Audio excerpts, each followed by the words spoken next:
ராஜலட்சுமி அத்தையோட தங்க மகன் எங்க மச்சான் எங்க காக்காய் பிடிக்க கதாவா வந்த மச்சான் ரமேஷ் அப்பாவோட ஒரே செல்ல மகன் எங்க அக்கா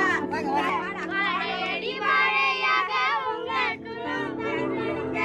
வாழையடி வாழையாக உங்க குணம் தடுக்கணுங்க 16 செல்வம் பெற்று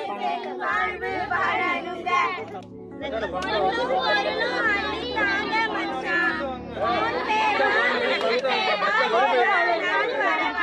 மறக்காம பின் நம்பர் மட்டும் சொல்லிட்டு போங்க.